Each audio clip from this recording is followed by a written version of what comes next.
My issue with them allowing an Empress onto the battlefield is finally put to rest, sort of, with this episode of 86, as well as some insight into Kiria. But yeah, that's my thoughts on episode 4 of 86, so let's jump right into it. So as we open up this episode, we get everybody returning back to the base, everybody's getting back together, the band's getting back together, as we can find out that apparently, yes, every single one of the 86 members have kind of been assigned to different groups, different front lines. I think they kind of mentioned that in the last episode, but I just kind of missed it. But they're all being brought back together as there's this talk about this large-scale attack from the Legion coming up. And so essentially they're kind of preparing for that. Not only has Shin sent a message to Greth, kind of mentioning the fact that it didn't really specify that he mentioned the fact that he can hear the voices and he knows there's an attack coming up, but that he has mentioned the fact that he is getting some sort of note that this is going to happen, and he sends this off to Greth. Now, granted, with Greth, she notes the fact that unlike the Magnolia, they do take analysis from the front lines very seriously. They will take that information and vet it out. And what they found out is that through their analysis, the scale of this particular movement seems a lot larger than what he's kind of mentioning. But they do know that there's a high amount of comms going out at the current time. Which is interesting because towards the later part, we do have Raiden kind of mention this to Shin, like, dude, look, I told you when we got here not to mention the fact that you can hear these voices because, you know, Legion isn't the only ones that want to harvest brains. If they find out that you have this ability, they're going to experiment on you. They're going to open up your brain and they're going to find out what makes you tick because obviously that ability that you have is kind of important. And if they can somehow replicate it, they're going to do it. And so you're going to probably turn into a guinea pig. And he's like, if you want to do that, you know, that's all great, but don't get me involved. But yeah, as everybody's kind of coming back, we do have this moment where Frederica decides to walk around the base half naked, half asleep, which is obviously a little bit upsetting to her. But as everybody comes together at the cafeteria, they keep kind of hounding on this factor, and she's very upset about it, obviously. They do have this moment where one of Shin's soldiers actually expresses that he doesn't really care that there's all the stigma around Shin. If he wants to run out to the front of the battlefield, if he doesn't want to kind of see things the same way they do, he doesn't care as long as they don't give them orders that will get them killed.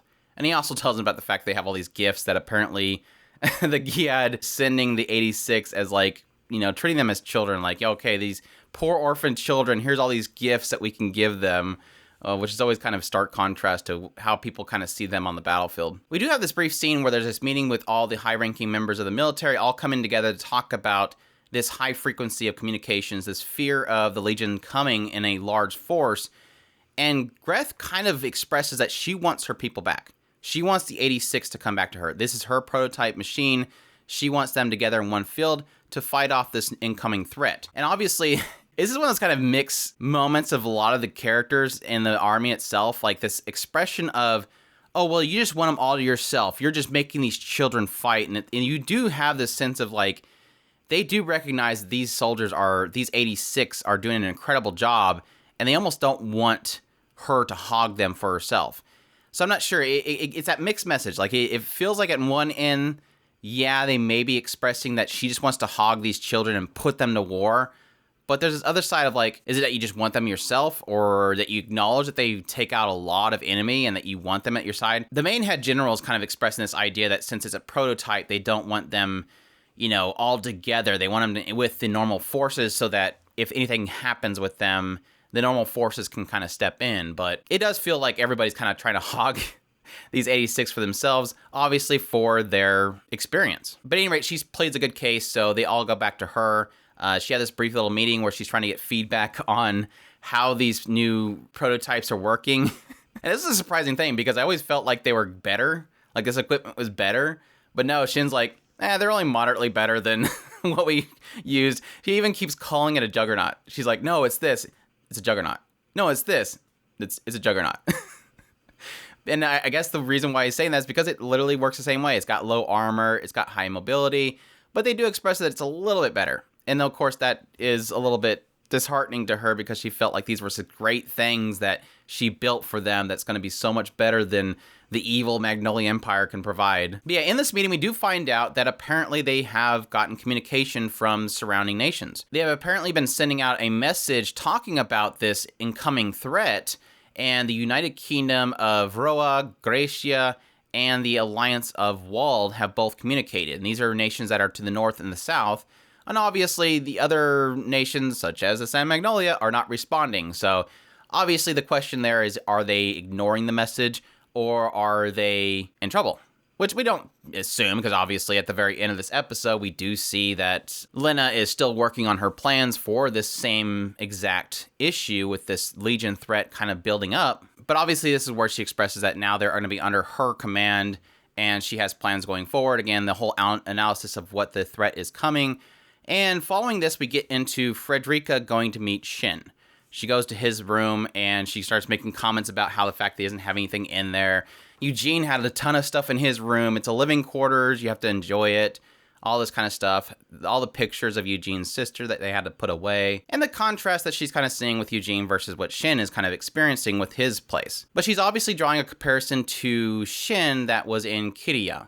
She notes the fact that they were both part of the Nozen clan, even though he wasn't a direct descendant of a Nozen, and what she kind of found so great about him. He was the only person around her that played with her. They had a lot of fun together. Even though he was kind of strict, he's similar to Shin in the fact that he takes everything overly serious. But yeah, this is when it gets into the rebellion. At some point, she's talking about the fact that they obviously sent out the Legion. The Legion were attacking a neighboring country, so they had a rebellion that rose up against the Giad Empire, and as the Empire was fleeing, they eventually got to a fortress at the border, and she knows the fact that the Legion were essentially there to protect them, but she was mentioning the idea that they don't fight alongside soldiers. And I'm curious if this is going to be one of those things where, at what point did they go crazy? At what point did the Legion lose their control? And I think what they're hinting at this point is that the Legion was still in their control up to this point. And she does mention that, of course, forces came in, the Federacy that was coming in, that they obviously work for now, was coming in there to attack. Kiriya obviously started going mad because many of his men that were at his side were dying, and he was killing tons of people that were of his nation. He's killing his own people that were coming after him. And this descent into madness continued up until the point where the Federacy finally overtook them and captured them. And this is the point where she acknowledges that Ernst, luckily for her, was the first one to find her, and how he spared her life. And again, this is an explanation of why she's able to join the military, is because, according to her, Ernst is the only one that knows that she's an Empress. Again, I don't get the idea that she probably was going to be seen by somebody at some point, and they'll know who it is, but maybe he just kept her completely under wraps.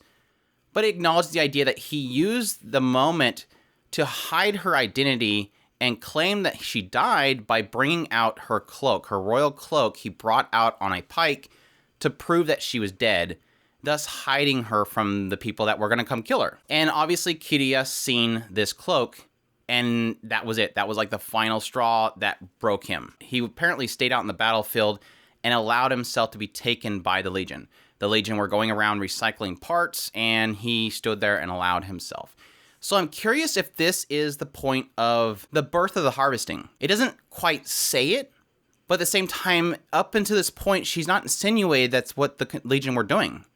They could have been doing that already, but granted, before this, as, they were attacking the neighboring country, the Legion could have been going out there and harvesting brains on the battlefield, and that was, again, technically why the Legions, that's how they work. But it could also mean that this was the first point in which a harvesting happened.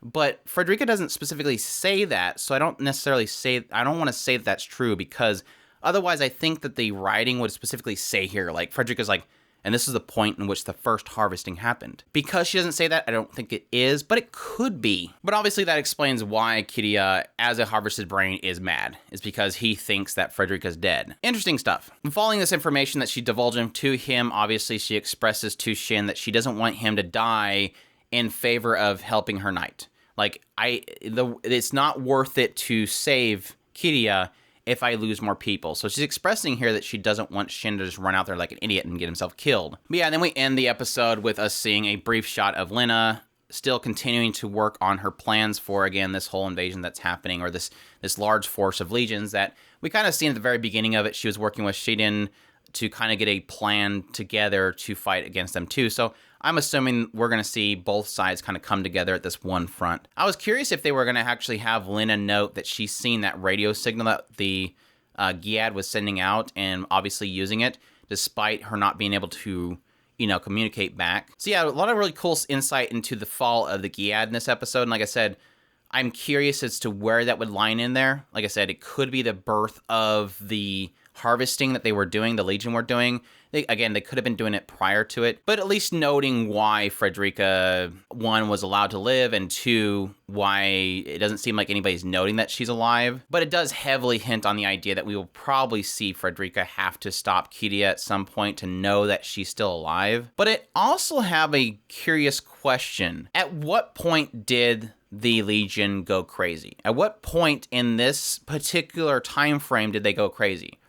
Obviously, it implies with this story that the Legion were still working for the Giad, because she knows that despite the fact that the soldiers couldn't fight alongside the actual Legion, she does acknowledge that they were still a part of the Giad.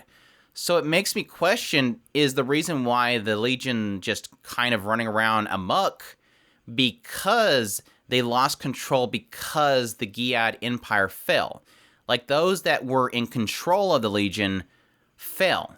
So essentially the Giad fought their neighbors, the rebellion happened, the leadership of the Giad fell, thus the control of the Legion was broken, and now the Legions are running amok. So, and this gets me to a crazy theory, will we have at some point, Frederica will be able to control the Legion? Like, will she have this point in which she's going to be out there on the front line, she falls out of a car or something, because she wants to stay on the front line. So she's going to probably have a moment where she's faced with the Legion in front of her, everybody's going to be panicking and trying to rush in to save her, and she controls the Legion. Like, the Legion will not harm her. She might not be controlling them, but she will not be harmed by them. And I'm really curious at some point they're going to do that. But yeah, overall, really awesome episode. Not really too much crazy stuff happening, but like I said, a lot of insight into the fall of the Giad, which I think is stuff that we kind of need at this point. Again, we got the band back together. It's going to be cool to see them on the battlefield again. Obviously, a big fight coming up, and Lena obviously is going to be going to that front as well. So we hopefully here soon will have that final meeting of the two sides that we're kind of hoping to see eventually. But that's my thoughts on episode 4 of 86. Hope you guys enjoyed these impressions. If you did, leave a like down below, comment, let me know what you thought of the episode, subscribe if you haven't already, share this video if you can, support us on Patreon if you can. We definitely appreciate everybody that does. And also there's a tip button in the description where you can support us directly. And y'all take care.